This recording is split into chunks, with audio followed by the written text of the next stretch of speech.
Hey everybody, this is herculespetix, founder, curator, docent, and gift shop employee of the herculespetix Academy of Comic Book Studies. Today we're going to be looking at High Adventure, an underground comic published in 1973 by Kitchen Sink Enterprises. This is a very odd underground comic. It's almost a precursor to the ground level comics that would become predominant in a few years after this came out. It's basically genre comics, and one of them is even by a mainstream comics pro, just like the ground level comics in the mid-70s had. But it's got boobies in it, so it's very much like a ground level comics, even though it's an underground comic because it was published by Kitchen Sink in 73. So there weren't even ground level comics at the time. We start off with this Bob Kline painted wraparound cover. Pretty spiffy, kind of fun. And let's get into it. The inside front cover is by Mike Royer, who is the mainstream comic artist I was talking about. He inked hundreds of pages of Jack Kirby, drew for Gold Key, and I guess he wanted to draw some boobies, so he's in this comic. Really like his style. It's rare to see Mike Royer pencil himself, because I didn't read Gold Key comics, so I just know him from his inks, predominantly his Jack Kirby inks, and this looks very different than I'd imagine. So our first story here is Nimbus, written by Mark Evanier and drawn by Bob Kline, who did a few underground comics, almost all genre based, kind of fantasy sci-fi type stuff. And this is sci-fi. We start off with these two kind of AWOL privates from some military force in the future, and they're entering the airlock of this basically space whorehouse, and it's called the Nimbus, and it's also owned by this guy Nimbus. He's a legendary procurer, and he's just been around forever, and nobody can seem to put him away and apprehend him.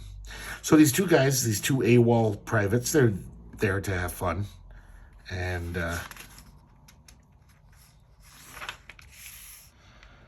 it's kind of weird because I guess he's almost like a slave trader, because he says, "Oh, would you like a woman for the night or forever?" Like, do you want to just pick a woman that'll basically be yours forever? Like a slave chick. And they ask for the forever prostitute. And this art is it's kind of nice. I really like the sci-fi art a lot, though, like the way he draws spaceships, but some of the figure work and faces are a little goofy to me, but it's pretty nice overall. And the writing is not that good. It's young Mark Evanier, and he's just, the whole comic is going for yucks. It's trying to be funny, and it's not very funny at all. It's a lot of the jokes fall flat. It's like Borscht Belt humor, So these guys are making a deal with Nimbus, and then all of a sudden they look behind him, and their sergeant is there, Sergeant Harway. So they try to make a run for it. Of course, they're in this spaceship, so they can't go far.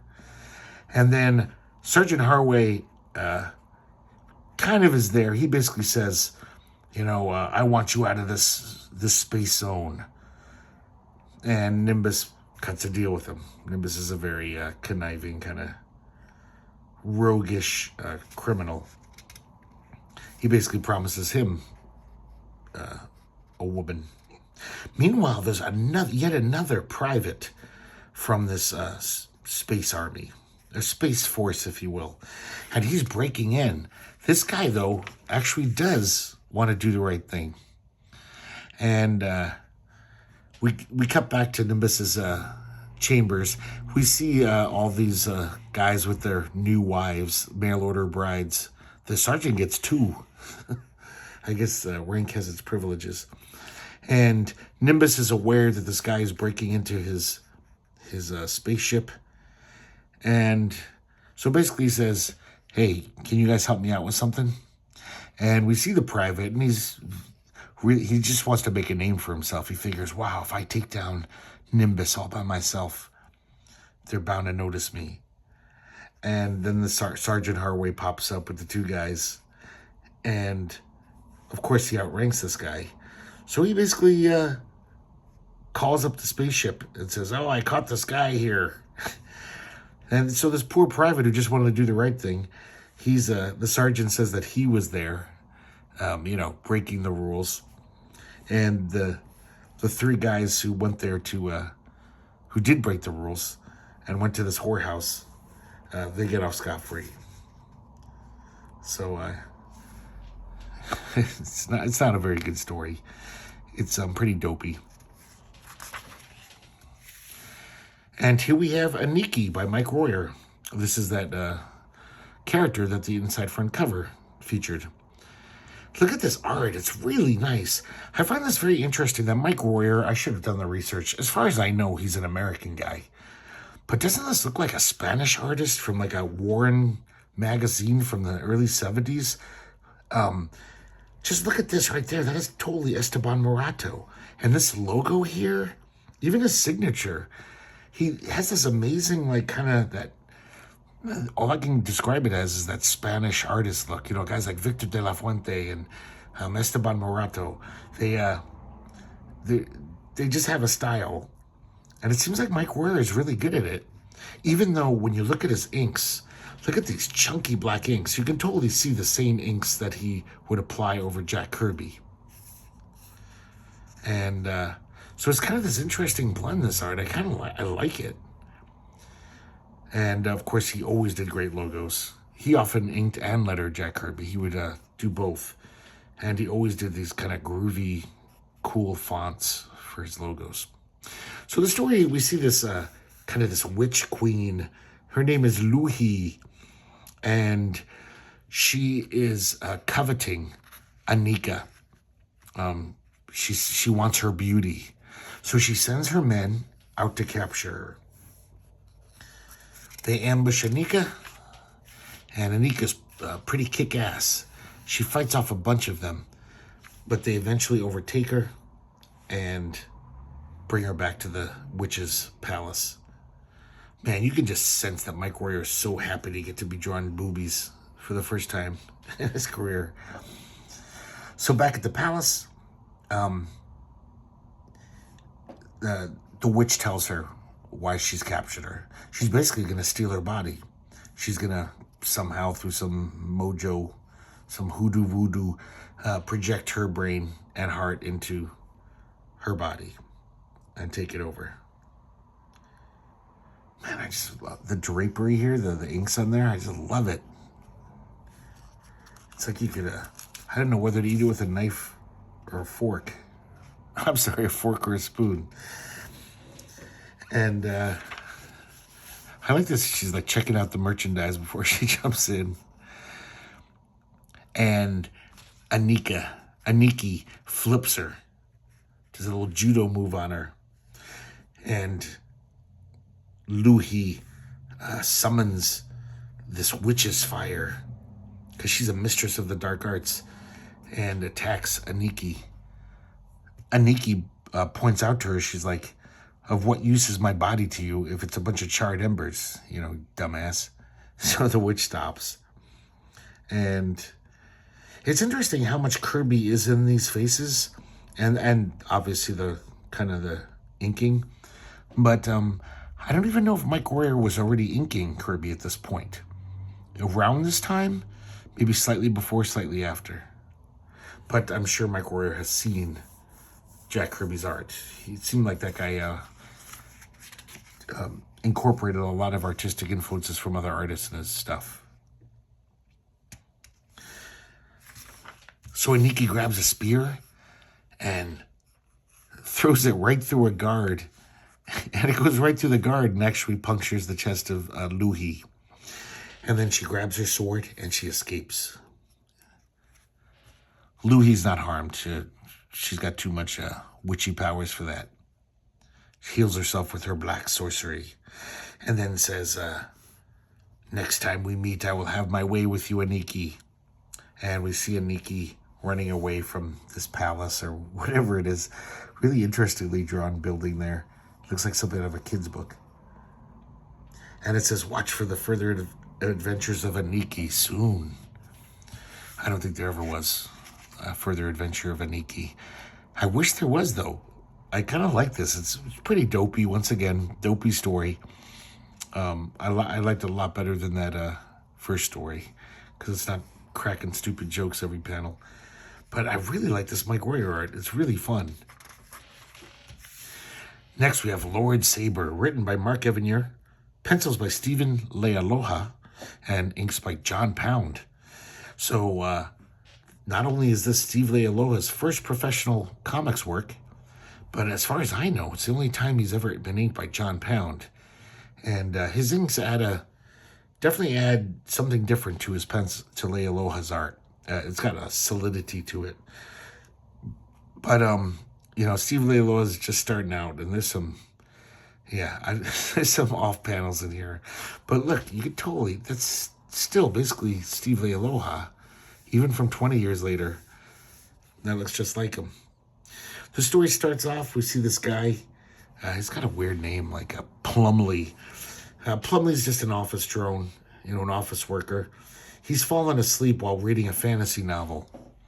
The boss comes in and chews him out. As soon as the boss leaves, he goes right back to reading his book and gets lost in a fantasy world again. And we see him holding this ruler over his head. He's really getting into the fantasy. In fact, so much that it's almost like he is now in this novel. But it's not like it's his character. It's Lord Saber now. So now we're seeing the story in the book. That's pretty nice right there. I can see the John Pound inking there totally.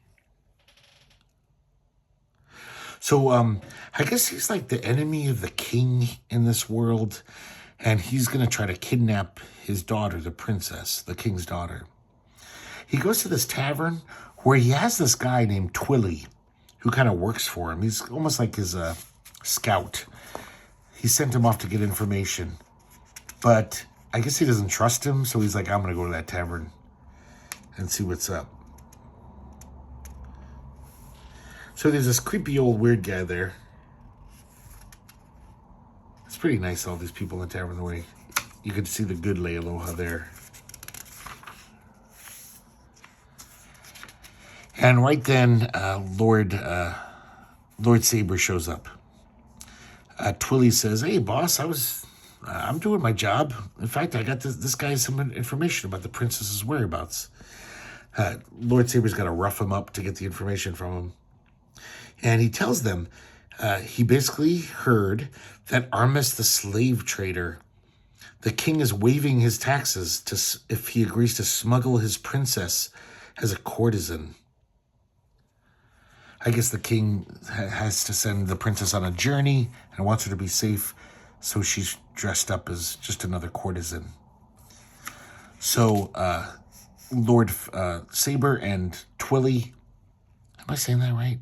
Whatever, Twill, they ride off to the palace of this guy, Armis.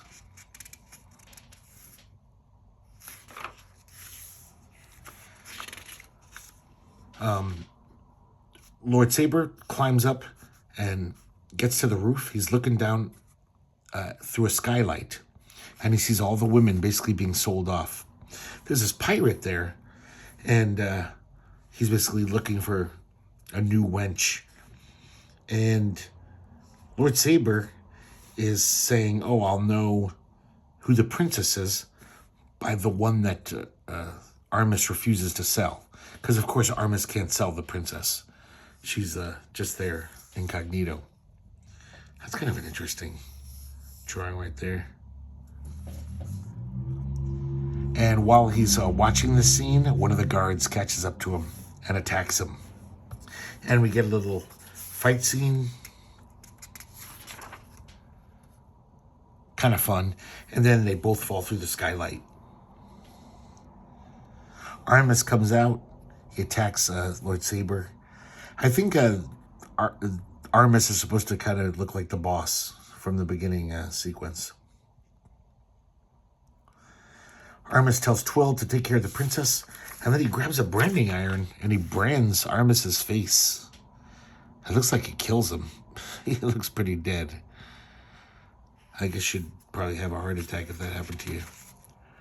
And then Twill has the princess, and he's like, okay, let's get out of here. And then it segues back into reality, and it's two of his co-workers, Plumley's co-workers, and they head off, I guess, for a drink.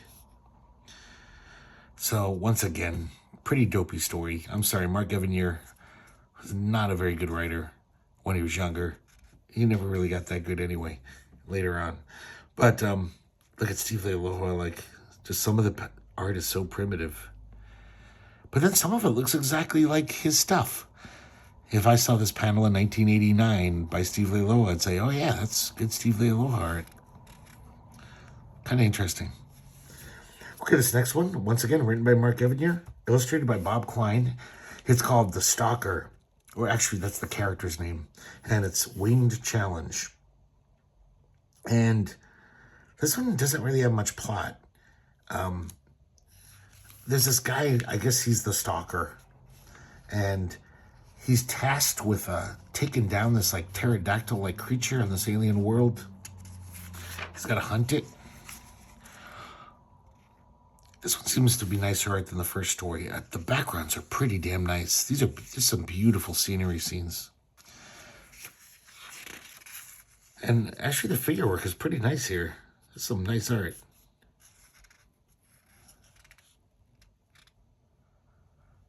There's another beautifully drawn panel there.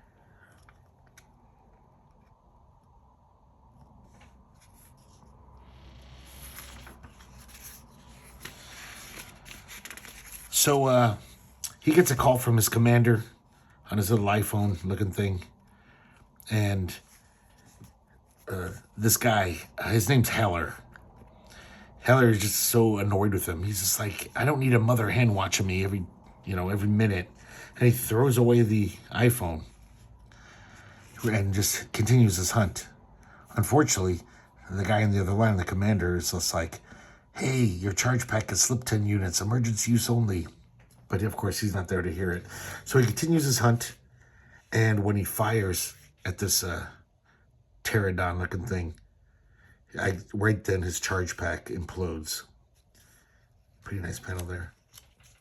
And he's not killed, but it's kind of like fried his shirt and his circuitry that he had in there. So he says, screw this. I'm going to capture this thing by hand. And he grabs this vine and lassos the pterodon. Not a very good plan. Of course, he's swooped away. And he crashes right into this cliff wall. Lands in this bird nest. And there's all these eggs.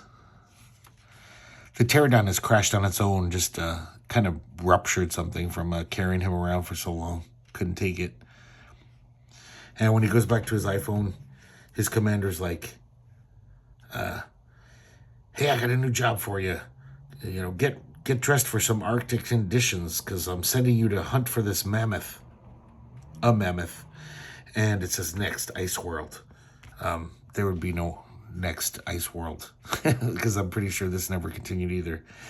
But once again, yeah, Mark Evanier, he's playing it serious here. There's not really jokiness, but just the structure of the story doesn't really quite get yet. Like, it just kind of has all these interludes, and like, I don't even understand what this guy's doing. It's kind of, it's not very good writing, but the Kline art is way better than that first story. Pretty nice. And that's it, guys, for High Adventure number 1. There was no number 2 or number 3. This was the only issue. And I guess I could see why. If you were into underground comics and you got this, this is pretty tame. It's also just not that well written.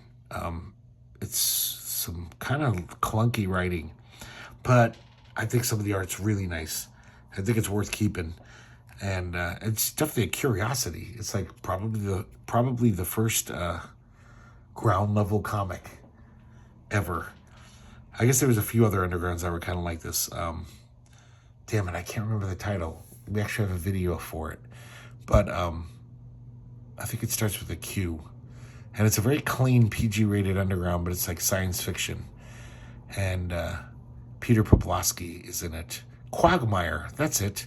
Quagmire number 1 might also be considered That was way earlier. That was like 1970, I think. That could be considered the first ground level comic. But this is very ground level. This reads like a Star Reach comic. So hope you guys like looking at this, and I hope to see you next time here at the Herculespetix Academy of Comic Book Studies.